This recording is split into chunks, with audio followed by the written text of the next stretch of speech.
There are conversations that shape how we live. Conversations that help us navigate challenges of life. Conversations that bring out the best in us. This is where we gather to help each other find the way and unleash our potential. Welcome to the Benjamin Zulu Globe. Psychologist, relationship coach, the one, the only Benjamin Zulu. Benjamin Zulu himself. Healing your inner self. There's something I want to introduce here before we go to today's topic, and it says, in high-functioning, low self-esteem, there's usually no abuser in view. Your life may even look very calm outwardly, but you're crippled inside. Usually, the damage was done earlier in life and you suppressed it. Most importantly, you make critical life decisions very severely because of it. Your choice of partner and lifestyle in particular. You must compromise to get accepted because you believe you have a defect or a void. We are talking about traumas. You know, when a child is born, their brains and their minds, I think they are empty, and we need to fill them as the society. What do we feed these brains? Sometimes life is unforgiving and it ends up in traumas that we carry on to adulthood. What are the signs that shows that someone really needs to outgrow the poverty trauma? That's where we are today. Yes. Yes. And when you say poverty trauma, I want you to know that poverty can cause so much struggle that you get disoriented. That's what we are calling trauma. You get so shaken and pained that you get disoriented worldviews, distorted perceptions of reality. Whenever your mind has been interfered with, you have been interfered with, because your mind is the torch with which you see life. Remember that. The mind is the screen through which you see life. Yes. If the screen is blue, you think the whole world is blue. By the time you know that there's another color that is possible. That's an exercise called metacognition. Metacognition is very hard exercise of thinking about thinking. So they want to teach you to think about your own thinking, which is not natural. Not naturally, you wouldn't question your mind because you are in it. You are absorbed in its worldview. You know? It's the first thing that poverty will make you think is that there isn't much to learn. So you wouldn't tune into conversations, you wouldn't even pay attention. The curiosity to want to know, is this all there is, must be instinctive and internal. The restlessness of status quo must come from within. Long time ago, there were no windshield wipers. People would stop in the rain and wipe with a rag. Then go a little bit and stop again and wipe again. There's somebody on this side who is stopping there and wiping in the rain. Until one woman was restless with the status quo. It's called Mary Anderson. She looked and said, is this all? Let me try something. And experimenting, tinkering, trying, she was able to come up with something that can just go half rotation, and another direction, half rotation, using just motors. People criticize, say it's hypnotizing the driver, it's distracting the driver. People will crash. It's too close to the driver's eye. It is, and because it's a new thing, surely the new driver may get distracted. But they say this is better than having to stop everywhere. The driver can focus away from it. Can we try?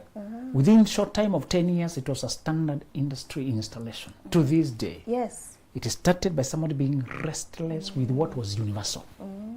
Where you come from, poverty is usually universal. It's a communal normal. Where struggle, tattered clothes, no education, no dreaming, no prestige, no comfort is universal. It's very hard to be restless with what is universal. Understand that. The one thing poverty makes you think is that this is all there is. There's no other life. And when you see other people having a better life, you're told that's not for you. You are not like them. You are not that lucky. It's fate. It's luck.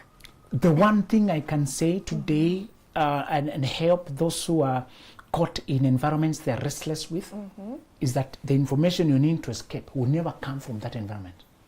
That's why traveling, getting out of that, just going to a school, going to visit, sometimes just go to that uncle in town, just go see another world. For me, that is what helped me believe that it's another life possible. Again, poverty never allows you to rest because you're always struggling for survival. So run, get food, run, get water, run, get clothes, run. Yes. Poverty chases you down. Yeah. You don't rest. You can't even, there's no time to think. People who are steeped in poverty don't like you thinking. You look like you're thinking, why are you so stressed? Take life easy. Yes. They think What thinking are you is thinking stress. about? Yes. They don't, they even, you can't even talk about your inner well-being. You're not happy. Talking about happy, that's the luxury. It's all about survival. Just as long as you have food and you can sleep. Oh, yeah. Be grateful. So contentment with smallness is a virtue there. All right.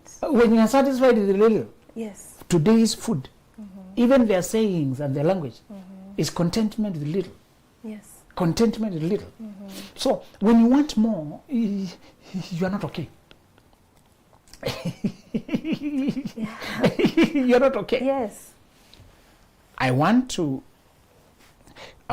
comfort those who have found themselves like the Mary Anderson, restless with the status quo, with struggle, Yes. with having to stop to solve a problem repeatedly. And somebody was saying, if what you're doing can be systematized, one day AI will take it over. Yes. If what you're doing can be automated, AI will take it over, and you will become irrelevant. Yes. And they were saying, move to those fields that AI cannot move. People have glorified AI so much they forget that AI cannot be the CEO of a company. Yeah. Actually, yeah. Leadership cannot be automated Yes. because it's situational, intuitive, Yeah. chairing meetings, discussing On things, the ground. connecting history, connecting the future where we Yeah. want nuances, looking at small things. So maybe one day computers will get there, but they are not yet there. Yes. So they were saying, whatever you're doing, add leadership, add management, Yeah. add those things that computers can take. That's your superpower. People are Yes. just panicky. Will AI replace me? Will AI replace me? Yes.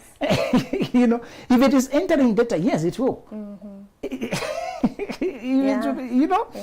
But when it comes to nuanced things like casting a vision, connecting dots, checking data, some things like human relation, comforting people, coordinating this one, solving conflict. Yes. That's not programmable. So go there. Go to emotional intelligence. Yeah. Go to leadership. Go to your own maturity. Go to ability to withstand crisis.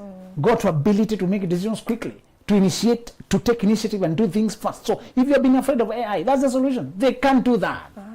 So whatever you're doing, add that. Yes. You'll be safe. So Yes. stop fearing. Yeah. Also, employ the AI in those little things you can do.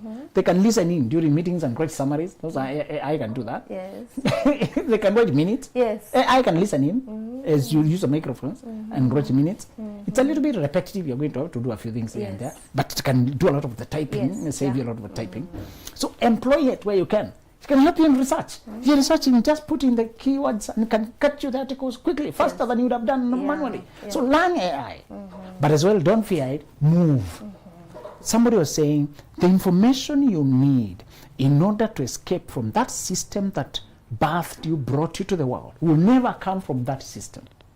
It will never come from that system. And they were also saying, if you're just comfortable there saying, I'll find a way to survive, you'll be replaced by younger, cheaper people or computers. Oh, yeah. Remember that? Yes. True. The younger blood, the hungrier, those of less requirements, Yes. they'll be cheaper to employ. Yes. You'll be kicked out in favor of them, and you'll be irrelevant. Yes. Or somebody just plug in a computer. And they just want one person Yes. to manage what 20 people do. They're just managing computers. The sad reality. Radio station now can be run 90% by AI. Yes. Only when you are doing real debates Yes. and connecting, Yeah. that's when the person comes in. But when it's music, these advertisements, You just align them and they'll play. yes, Yeah. the AI also can make small decisions. That's the difference between AI and automated Yes. computer. AI can make some decisions depending on circumstances. All It can sense a few things and then alternate Yes. to fit this and the other one. Yes. Can tell you, in case whether this way, run this other. In case whether that's what AI can do, which other program we are not doing. It can think a little bit. That's what the intelligence Yes. power. I just want you to know that sometimes what we are telling you here is a secret from other guys who survived. We are passing you notes that worked for us. Peradventure, we might save you. Yeah. We are sneaking in a prison break formula. Expensive secrets. Peradventure, you are interested, Yes. because many prisoners are comfortable. Yeah. Many prisoners of poverty are comfortable. Are comfortable. There are beggars who keep making their wound fresh because they don't want to heal, they want to use it to beg money. They use tomato sauce Yes. to apply. Yes, to They lie. don't want to get out of that. Others borrow children to use the children to beg. Yeah, sure. It's a kind of human trafficking, but they don't work. Yes. So some people as well are comfortable with the victimhood. Poverty is abundant in victimhood. You can play victim all day long. You can blame everybody, government, the other guys, systems, economy. You're full of excuses. Yes. The one thing that the poverty gives you in abundance is excuses and people to blame. Every day there's a misfortune to blame. Yes. Every day there's something you can blame. Yes. You Yeah. can blame all day long. And no sooner do you penetrate the village than you get that feeling, particularly villages that are still steeped Yes. in lack and poverty. You see that it's grinding. Yes. And they don't, that the environment does not encourage you to take control. It encourages you to just play victim. Yeah. Helpless. What else could I do? There's nothing we can do. Yeah. Nothing we can do. Nothing we can do. So learned helplessness is a normal. You learn it. Okay. And you just surrender to fate. Surrender to fate. Any family that passes through the need to work with assistants at home, like house helps or even gardeners or drivers, anytime the family is growing and you need to hire people Yes. as assistants on those casual, sometimes those jobs that don't need so much training, Yes. that's when you learn what we are talking about. Those people are very helpless, they don't take initiative. Yeah. They act like they want job, but they don't. It's desperation for survival. It's not really preparation to work. So you're going to peruse 100 before you can get one who's good. Imagine. Yeah. All of them are needy, but not all of them are prepared to work. They don't take responsibility to change that situation. Yes. You know, they're conditioned to blame everything Everything. except themselves. Yeah. And you think you're dealing with the same people because you're getting them from different places, but their mentality is the same. Yes. You don't think, what's going on? Exactly. The philosophy of poverty is very comforting, gives you false comfort. It's not your flame, it's not your fault. It's not my fault. Yeah. It's not my fault. True. So that's the lameness, just mental paralysis. It's not my fault. What could I do? Yeah. What could I do? Opportunity comes, they misunder it. It's not my fault. It's not my fault. It's not my fault. Yeah.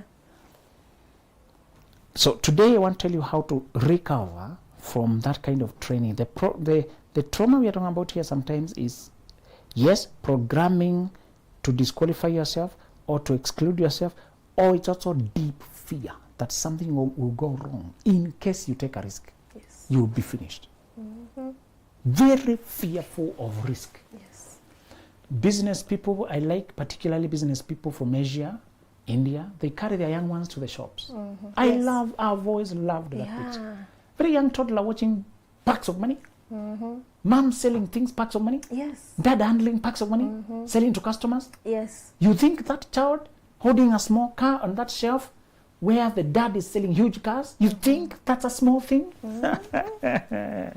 You think that kid who is watching trailers coming in of loading and loading Yeah. and hearing the sound of merchandise, Yes. that is the best And the way to smell of immerse money. your child. And the weekend the child is waiting. Yes. Weekend the child is waiting to go with dad. Yeah. That becomes their automatic worldview. They don't fear trying business. They don't fear ordering bulky things. Yeah. You suffer fear that first time you're trying to buy a car when you never saw anybody buying. You think you're doing something wrong. Yes. You think you will crash. Yeah. You even panic Yes. when you're carrying a large sum of money. Yes. It's yours, you earned it, but it's panic inducing. It's a new experience. Yeah. You've not wronged anyone, but it's just new. Yes. Had you seen your parents dealing with money naturally, it would have become more, money would have become your homeland. It wouldn't be a big deal. Yes. That's how powerful exposure is. So what poverty exposes you to is avoidance, Yeah. playing safe in smallness, safe in small. safe in smallness. Yes. And they think at least I'm not endangering. Yes.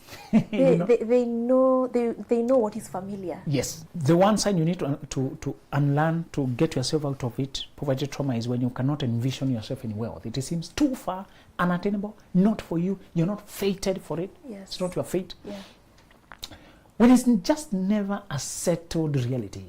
Again, there's a difference between imagination and a dream. Imaginations is a picture that has no energy behind it. Dream is a picture that has an energy and a drive and an urge for it. So anytime you have a picture and a compelling drive to go for it, that's a dream. Anytime you have a picture of a good life, fantasizing, but it's not compelling, it will never happen. So anybody can imagine things. So wishes are all over. That's imagination. People see good houses. I wish I can have that. They say, I wish. Good cars. I wish. Yeah. They can even say one day. Whenever there's no energy, whatever people say is meaningless. It's self-consolation. Oh, yeah. When there's no energy behind what people say, it will never come to pass. That's, in fact, whenever you're evaluating whether the person you're marrying has overcome poverty, trauma, because they can get a good job, but they've not overcome the fear of lack. Remember, poverty acts like a scaring thing chasing you down. Yes. A pharaoh of sort that you're always glancing behind your shoulder, that they're catching up. And because of that, you tend to react and you sabotage all opportunities. Oh, yeah. Because wealth creation is slow, but poverty is chasing you down at 100 kilometers per hour. You can't settle down and groom something to maturation. When you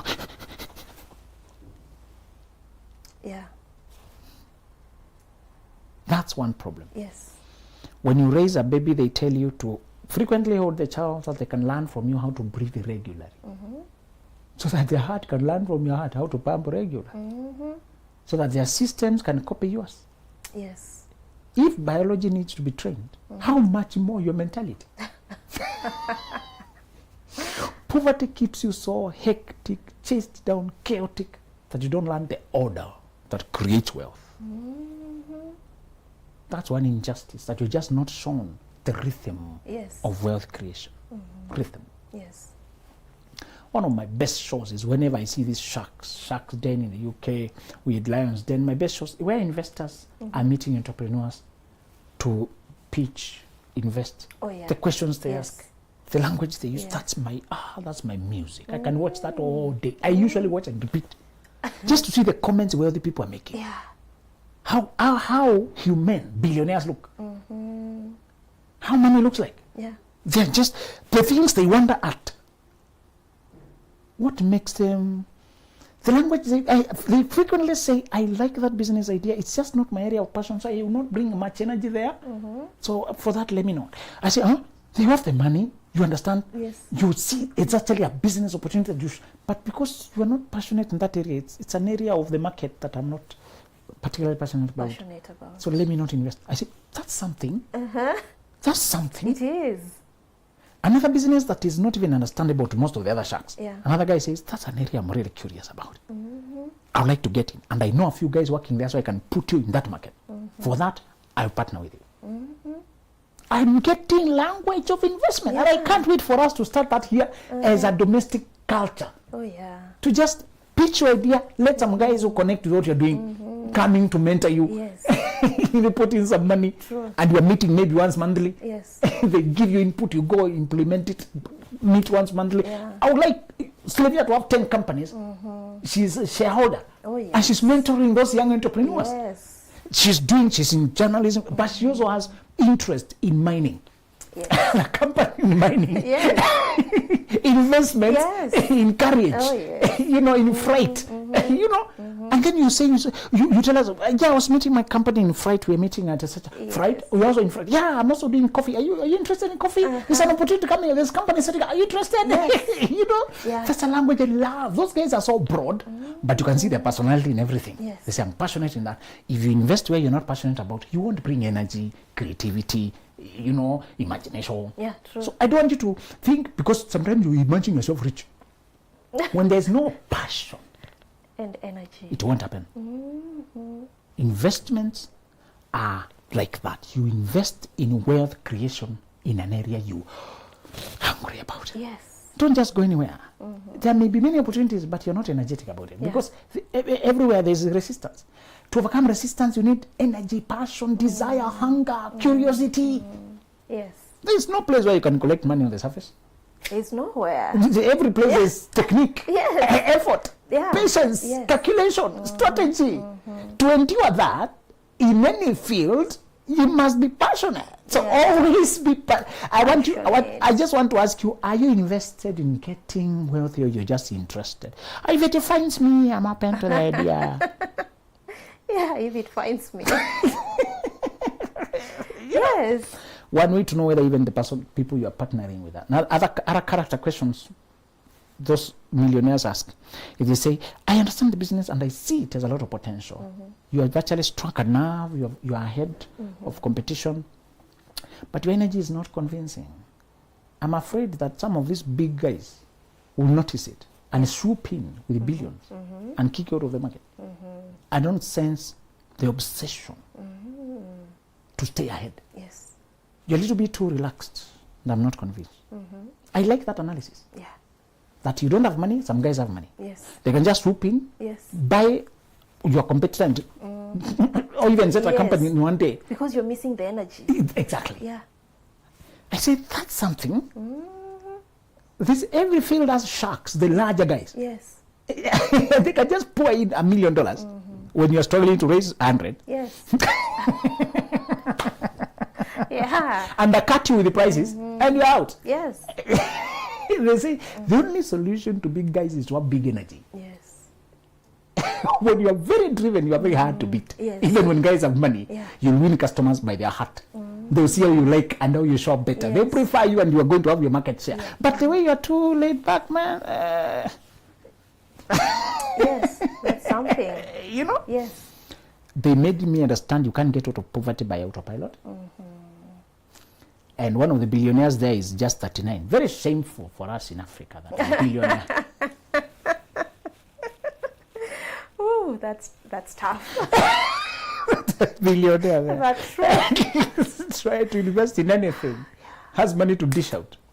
I'm asking for £100,000 in exchange for 5%. Okay, I'll offer you all the money for bigger percent. So somebody can just dish out what is equivalent to 10 million casually. You know, casually. Yeah, casually. Just like that. You know, and it's good we watch it so that we hunger for it. Yeah. I just want to tell you, you need to unlearn if it's very hard to envision yourself in poverty and feel it viscerally. If you don't feel the wealth viscerally, it will never happen. After vision, it's visceral. Vision is what you see, visceral is what you feel. What you feel. Yeah. Remember, if you can envision it and get obsessed with it, and even stake your life on it, I'll get this or die trying. Yes. Nothing can stop you. Yeah. Nothing can stop you. One guy called Grant Cardone, who owns private jet, big businesses, flight his family around. He started as a drug addict. He was not born to wealth. Yeah. And he said, being a wealthy person is easier than being a drug addict. Drug addict is harder. You're being beaten by cravings every day. And you have to figure out a way to find the drug every day. Yes.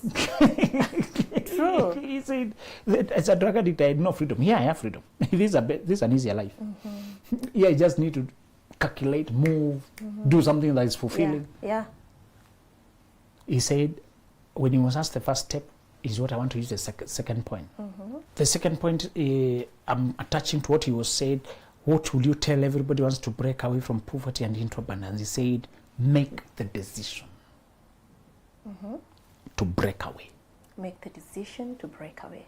Poverty has company and it has consolation in the masses. We are many. Yes. It's usually a group thing. It's usually, we don't judge each other here. And you remain comfortable. Yes. We don't judge each other here. That's why they band together. It's very comforting. But he said the hardest part is the mental decision to break away.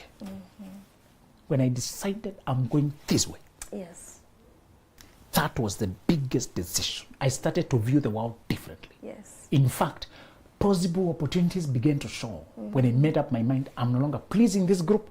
I'm building that future. Yes. So he said, the first thing will be judgment. You'll be called Illuminati. You'll be called that you are greedy. You'll be called that you are corrupt. You'll be called anything the moment you're breaking away from the group. Yeah, sure. That society won't be happy that you are judging them by becoming different, insinuating that they can also become different. Yes. Yet their excuse was, it's not us, it's fate. Yes. The excuse was, it's the government, it's the economy, it's the oppression, it's the rich, it's the excuse. Yeah. You've stripped all the excuses and said, I'll go the other way. Yeah, I'll be different.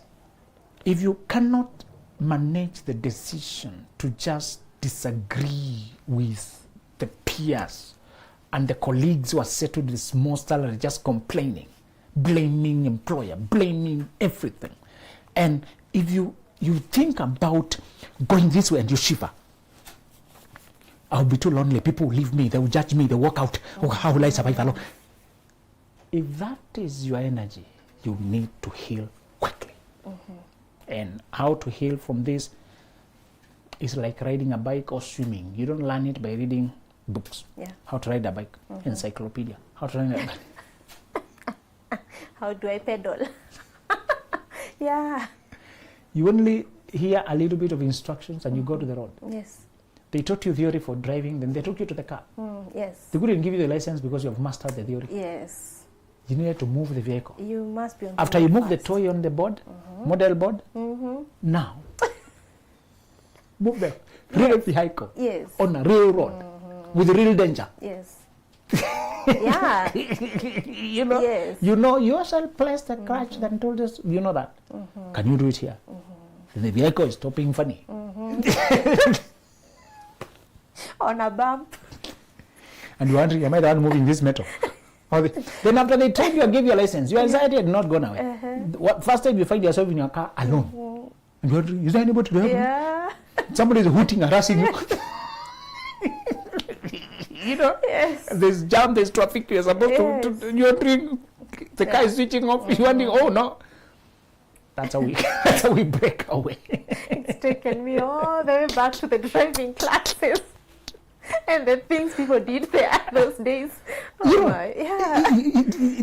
That's one reason people don't learn driving. Many people don't learn driving, particularly for that. Yeah. That anxiety. It's very, when it takes you away from your pride. Yeah. It humbles you. You know, learning is very humbling.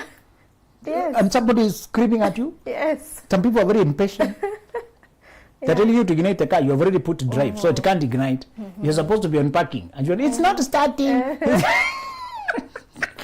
You know, I remember that lady, we were in the same class, and so when we went to the road, so she was steering like this. So the instructor asked her, what are you doing? You're on the road and it's straight. She says, I'm driving. Driving is... imagine, because Yes. in our mind, Yes. you should be busy. She knows all these sort of things, but in her mind, driving is being busy like this. Can you imagine that? It's funny to date. And many people have that perception of wealth. Yes. That creating wealth is being busy. Yes. They don't wait for the bend to flex with the bend. So they to be trained that. You may know mentally, oh, I know if not, I just need business. Can you try the business? Yes. Can you try the investment? Yeah. Just to tell you, if you're too afraid to break away from the group, from the clique, Yes. that has been the consolation in your smallness, that is the poverty trauma of finding belonging in being accepted rather than belonging in living true to yourself, earning freedom, earning back your time. Yeah. When you gather money, you buy back time by hiring somebody Yes. so that you don't have to be there and the work will get done. That's how you buy back time. Yes. That's one way. On the next level, Yes. you buy back your money. You send money without sending anyone. And it brings back money. Yeah. Put investments. Yes. So there are levels to which now it begins to multiply back to you. But that mental parameter is not natural. You must learn it. You must desire it. You know, like these guys appearing to put some money in a company. They will not be there and the money will be multiplying. Yes. They just need to appear occasionally, give their wisdom, and then the money is growing. Yes. Just to say, if you find it so hard to disagree with the group, you need to unlearn poverty trauma. Yeah. Yes. If you find it so hard, to break away from the group. You know your poverty trauma. Yeah. You need to unlearn that fear of disagreement, dissociation, to go your own way. Oh, powerful. Yes. Very impactful. We really appreciate that. Thank you so much, our viewers, for being there. I also want to remind you that your life cannot stagnate if you make decisions that are right. You have the pen to write your life. There are conversations that shape how we live. Conversations that help us navigate challenges of life. Conversations that bring out the best in us. This is where we gather to help each other find the way and unleash our potential. Welcome to the Benjamin Zulu Globe.